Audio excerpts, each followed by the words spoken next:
Hi, this video looks at the impact of internationalisation on the marketing function. So again, it's worth just thinking before we go on with the video, well, how do we actually measure the performance of the marketing function? And it might just be worth pausing the video and seeing how many that you can remember. So the different ways of measuring the performance of the marketing department or the marketing function of a business might be the sales value and sales growth. Are we getting our brand name known? Are we increasing our sales? The market share we experience in a particular market, whether that market is actually how big is that market in terms of the number of sales that are made, and is that market growing or not? The brand image that we have, the brand awareness that consumers have. And when we're thinking about businesses operating in more than one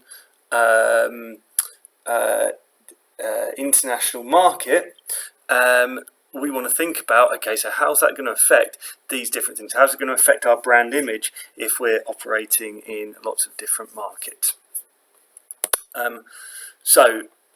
Some examples here of common mistakes that are made with global marketing. We'll have a look at some kind of examples in a minute where advertising campaigns have gone wrong when they've tried to be translated.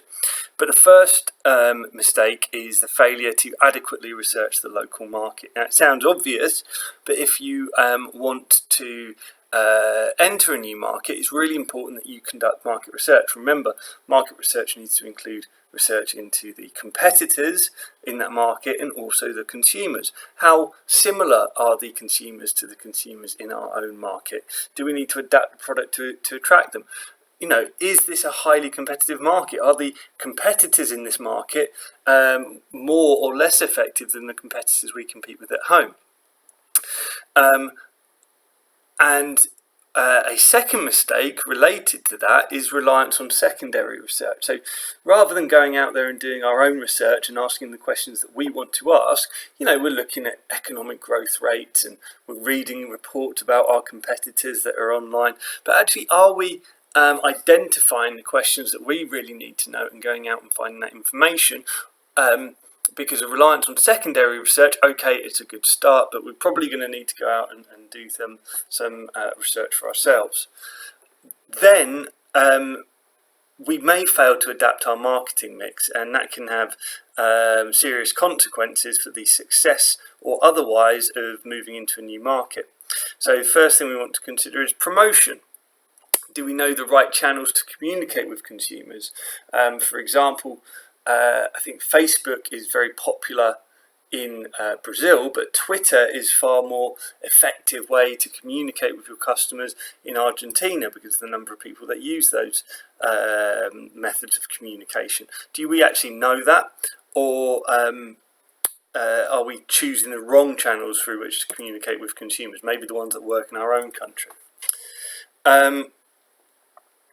In terms of pricing, we saw when we were looking at that video about Netflix versus Amazon, you know, Netflix following a global pricing strategy. Will that be successful in India, where incomes are significantly lower than they are in Western Europe and in the US?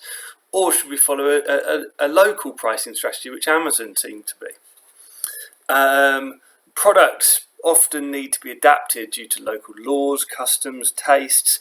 Kit Kat in Japan is a fantastic example of customizing a product to local tastes, and we'll have a look at that in the lesson. And finally, place.